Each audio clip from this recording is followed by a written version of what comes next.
नमस्कार, Avon news में आपका स्वागत और मैं हूं आपके साथ चेतना चौधरी। चलिए रुक करते हैं बड़ी खबरों की ओर। प्रधानमंत्री नरेंद्र मोदी अपने संसदीय क्षेत्र वाराणसी के 2 दिवसीय दौरे पर हैं। यहां एक जनसभा को संबोधित करते हुए पीएम मोदी ने कहा कि हमने करोड़ों लोगों को घर देने का बीड़ा उठाया है, मुश्किल काम मैं नहीं करूंगा तो कौन करेगा। उन्होंने शौचालय को इज्जतघर कहकर पुकारा। उन्होंने कहा कि जिसे इज्जत की फिक्र होगी वे शौचालय बनवाएगा। शहनशाहपुर में शौचालय की नींव रखने पर पीएम मोदी ने कहा कि स्वच्छता भी मेरे लिए पूजा है। वहीं पीएम मोदी ने यह भी कहा कि हमने ईमानदारी का अभियान चलाया और जीएसटी इसका हिस्सा है। पीएम नरेंद्र मोदी के 2 दिवसीय दौरे पर यूपी के मुख्यमंत्री योगी आदित्यनाथ भी उनके साथ मौजूद रहे।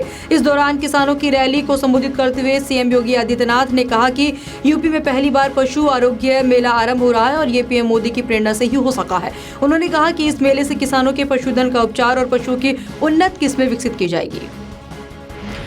प्रद्युम्न हत्याकांड में मुकदमा दर्ज करने के बाद सीबीआई की टीम गुड़गांव के रियान इंटरनेशनल स्कूल तफ्तीश करने पहुंची। सीबीआई की टीम में 3 अधिकारी शामिल हैं जो स्कूल में छानबीन कर रहे हैं। इसी दौरान प्रद्युम्न के पिता ने सीबीआई जांच शुरू होने पर संतोष जताया है। उन्होंने कहा है कि हमें विश्वास है कि इस मामले में सीबीआई मामले की तह तक जाएगी और सही रिपोर्ट पेश करेगी।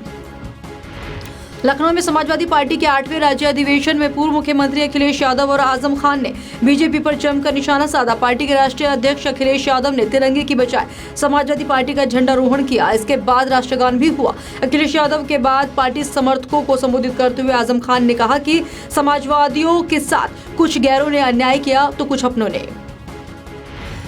तमिलनाडु की पूर्व मुख्यमंत्री जयललिता के निधन के बाद से उनके निधन की वजह को लेकर अलग अलग तरह की आशंकाएं सामने आ रही है। ताजा मामले में उन्हीं की पार्टी एआईएडीएमके के नेता ने जयललिता की मौत पर संशय जताया है।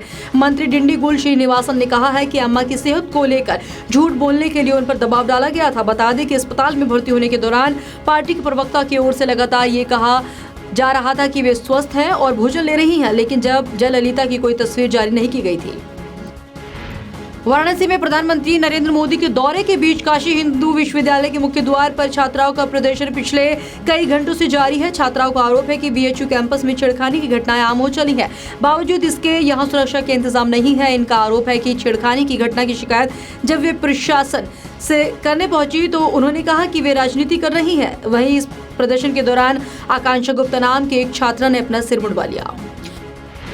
दिल्ली से सटे यूपी के नोएडा में गैंगरेप का शर्मनाक करने वाला मामला सामने आया है, जहां बदमाशों ने एक युवती को गाड़ी में बंधक बनाकर उसके साथ सामूहिक बलात्कार किया। पीड़िता की शिकायत के बाद पुलिस ने मामला दर्ज कर उसे मेडिकल के लिए भेजा है। पुलिस आरोपियों की तलाश में जुट गई है। मामला नोएडा के सेक्टर 39 थाना इलाके का है, जहां कुछ बदमाशों ने Noida golf course metro station से एक युवती को जबरन अगवा कर लिया, जिसके बाद गाड़ी में ही उसे बंधक बनाकर बदमाश दिल्ली ले गए।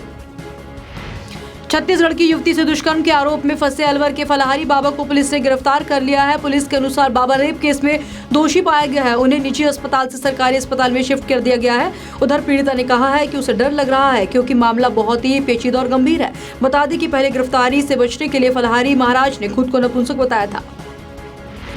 विदेश मंत्री सुषमा स्वराज ने अमेरिकी विदेश मंत्री रेक्स टिलरसन से मुलाकात में आतंकवाद और H-1B वीजा के मुद्दे को उठाया। दोनों नेताओं की ये पहली द्विपक्षीय मुलाकात थी।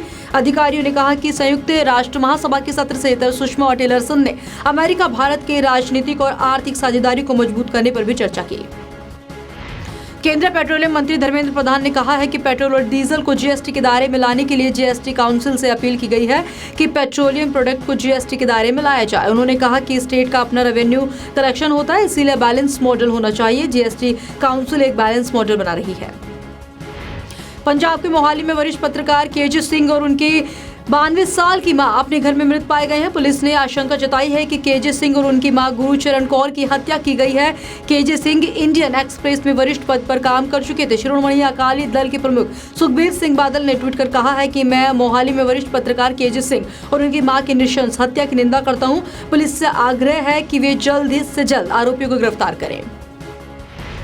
टीम इंडिया के टेस्ट उप कप्तान अजिंक्य रहाणे को प्रधानमंत्री नरेंद्र मोदी ने एक पत्र में स्वच्छता ही सेवा अभियान से जुड़ने के लिए आमंत्रित किया। रहाणे ने प्रधानमंत्री नरेंद्र मोदी के पत्र की एक तस्वीर अपलोड की है, जिसके जवाब में उन्होंने लिखा, आदरणीय नरेंद्र मोदी जी, मैं आपके इस पत्र को पाकर काफी खुश हूँ। स्वच्छता ही सेवा अभियान से जुड़ना मेरे लिए सम्मान की बात है।